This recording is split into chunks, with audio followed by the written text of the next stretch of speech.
بسم اللہ الرحمن الرحیم۔ سیکنڈ لیکچر کے پارٹ 4 میں ضیاء النبی میں ہم نے پہلی وحی کے بارے میں ایک بحث کو اسٹڈی کیا، ڈسکس کیا، جس میں جمہور علماء کی رائے یہ ہے کہ سب سے پہلی وحی سورہ علق کی پہلی 5 آیات ہیں، اور اس کی تطبیق ہم نے ضیاء النبی میں دیکھی۔ اب تفسیر ابن کثیر ہم دیکھتے ہیں تو تفسیر ابن کثیر میں بھی پہلی 7 آیات کی تفسیر سے پہلے ایسی ہی ایک بحث ملتی ہے، جس میں اس بات کو واضح کیا گیا ہے، ثابت کیا گیا ہے کہ سب سے پہلی وحی، قرآن پاک کی سب سے پہلی وحی سورہ علق کی پہلی 5 آیات ہی ہیں۔ دوسری وحی جو فطرت الوحی کے بعد نازل ہونے والی پہلی وحی ہے، وہ یا ایھا المدثر ہے۔ تفسیر ابن کثیر میں ابن کثیر صحیح بخاری مسلم کی روایت لائے ہیں۔ وہ بیان کرتے ہیں کہ حضور صلی اللہ علیہ وسلم نے وحی کے رک جانے کی حدیث بیان فرماتے ہوئے فرمایا کہ ایک مرتبہ میں چلا جا رہا تھا کہ ناگہاں آسمان کی طرف سے مجھے آواز سنائی دی۔ میں نے نگاہ اٹھا کر دیکھا کہ جو فرشتہ میرے پاس غار حرا میں آیا تھا وہ آسمان و زمین کے درمیان ایک کرسی پر بیٹھا ہے۔ میں مارے ڈر اور گھبراہٹ کے زمین کی طرف جھک گیا اور گھر آتے ہی کہا کہ مجھے کپڑوں سے ڈھانک دو۔ چنانچہ گھر والوں نے مجھے کپڑے اڑا دیے اور سورہ مدثر کی فہجر تک کی آیتیں نازل ہوئیں۔ ابو سلمہ رضی اللہ عنہ فرماتے ہیں، رجزہ سے مراد بت ہیں۔ اس کے بعد وہی برابر تابڑ توڑ گرما گرمی سے، یعنی بڑے تسلسل سے وہی نازل ہوتی رہی۔ یہ لفظ بخاری کے ہیں اور یہی سیاق محفوظ ہے۔ اس سے صاف پتہ چلتا ہے کہ اس سے پہلے بھی کوئی وحی آئی تھی، کیونکہ آپ صلی اللہ علیہ وسلم کا فرمان موجود ہے کہ یہ وہی تھا جو غار حرا میں میرے پاس آیا تھا، یعنی حضرت جبرائیل علیہ السلام، جبکہ غار حرا میں سورہ اقراء کی آیتیں ما لم یعلم تک پڑھا گئے تھے۔ پھر اس کے بعد وحی کچھ زمانہ تک نہ آئی۔ پھر جو اس کی آمد شروع ہوئی تو اس میں سب سے پہلے وحی سورہ مدثر کی ابتدائی آیتیں تھیں، اور اس طرح ان دونوں احادیث میں تطبیق بھی ہو جاتی ہے کہ دراصل سب سے پہلی وحی تو اقراء کی آیتیں ہیں، پھر وحی کے رک جانے کے بعد کی سب سے پہلی وحی اس سورت کی آیتیں ہیں۔ اس کی تائید مسند احمد وغیرہ کی احادیث سے بھی ہوتی ہے، جن میں ہے کہ وحی رک جانے کے بعد کی پہلی وحی اس کی ابتدائی آیتیں ہیں۔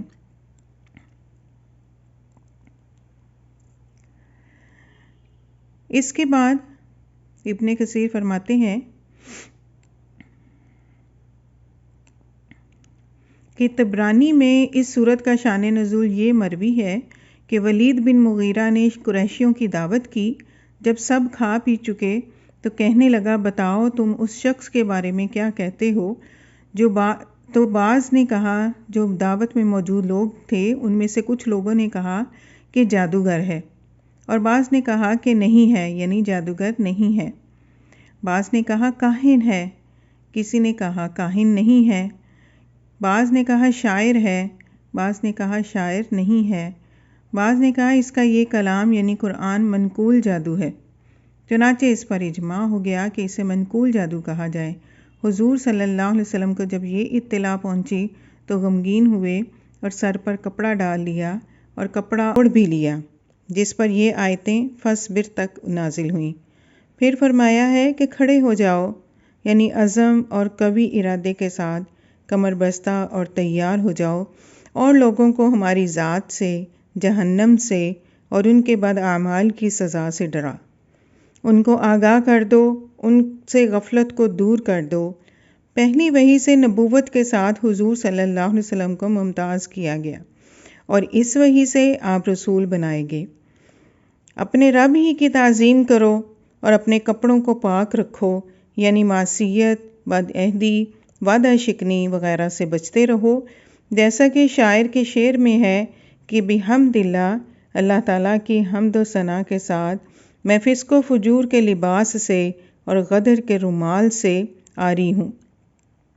عربی محاورے میں یہ برابر آتا ہے، یعنی عربی محاورے میں ایسے ہی آتا ہے کہ کپڑے پاک رکھو، یہ عربی محاورہ ہے، یعنی گناہ چھوڑ دو، جس کا مطلب ہے گناہ چھوڑ دو، یعنی جب کسی سے کہنا ہو کہ تم گناہ چھوڑ دو تو عربی میں محاورتاً اسے کپڑے پاک رکھو کا کہا جاتا ہے۔ اپنے اعمال کی اصلاح کر لو، یہ بھی مطلب کہا گیا ہے کہ دراصل آپ نہ تو کاہن ہیں نہ جادوگر ہیں، جیسا کہ ولید بن مغیرہ اور اس کے ساتھیوں نے کہا۔ یہ لوگ کچھ بھی کہا کریں، آپ اس کی پرواہ بھی نہ کریں۔ عربی محاورے میں جو معصیت آلود اور بدعہد ہو اسے میلے اور گندے کپڑوں والا، اور جو عصمت آپ پابند وعدہ ہو اسے پاک کپڑوں والا کہتے ہیں۔ شاعر کہتا ہے، ترجمہ ہے اس شعر کا، یعنی انسان جب کہ سیاہ کاریوں سے الگ ہے تو ہر کپڑے میں وہ حسین ہے، اور یہ مطلب بھی ہے کہ غیر ضروری لباس نہ پہنو، اپنے کپڑوں کو معصیت آلود نہ کرو، کپڑے پاک صاف رکھو، میلوں کو دھو ڈالا کرو، مشرکوں کی طرح اپنا لباس ناپاک نہ رکھو۔ دراصل یہ سب مطالب ٹھیک ہیں، یہ بھی وہ بھی۔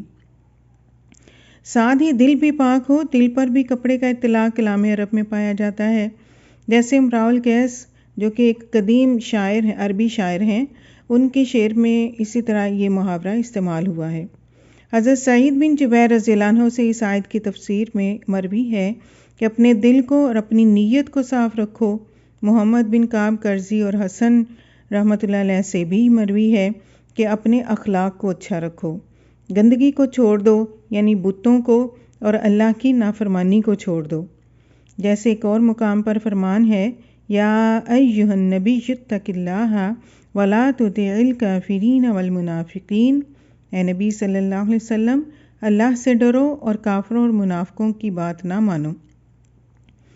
حضرت موسیٰ علیہ السلام نے اپنے بھائی حضرت ہارون علیہ السلام سے فرمایا تھا، اے ہارون، میرے بعد میری قوم میں تم میری جانشینی کرو، اصلاح کے در پہ رہو اور مفسدوں کی راہ اختیار نہ کرو۔ پھر فرماتا ہے، یعنی اللہ تعالیٰ پھر فرماتا ہے اگلی آیت میں، عطیہ دے کر زیادتی کے خواہاں نہ رہو۔ اب اس کا مطلب یہ کہ ابن مسعود کی قرات میں ان تستکثر ہے، یہ بھی مطلب بیان کیا گیا ہے کہ اپنے نیک اعمال کا احسان اللہ پر رکھتے ہوئے حد سے زیادہ تنگ نہ کرو، اور یہ بھی کیا گیا ہے کہ طلب خیر میں غفلت نہ برتو، اور یہ بھی کہا گیا ہے کہ اپنی نبوت کا بار احسان لوگوں پر رکھ کر اس کے عوض دنیا طلبی نہ کرو۔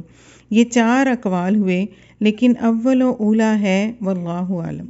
جو اول قول ہے وہی اولا ہے، یعنی سب سے بہتر جو ہے وہ اول قول ہے، اور وہ کیا ہے کہ عطیہ دے کر زیادتی کے خواہاں نہ رہو، کہ جب کسی کو کوئی تحفہ دو، کوئی عطیہ پیش کرو تو پھر اس سے زیادہ کی طلب رکھتے ہوئے یہ عطیہ نہ دو اسے۔ پھر اللہ تعالیٰ فرماتے ہیں کہ ان کی اعزا رسانی پر جو راہ اللہ میں تجھے پہنچے، جو اللہ تعالیٰ کی راہ میں یہ لوگ تمہیں تکلیف پہنچائیں تو رب کی رضا کی خاطر صبر اور ضبط کر۔ اللہ تعالیٰ نے جو تجھے منصب دیا ہے اس پر لگا رہ اور جمع رہ۔ یہاں تک یہ پہلی 7 آیات کی تفسیر مکمل ہوتی ہے۔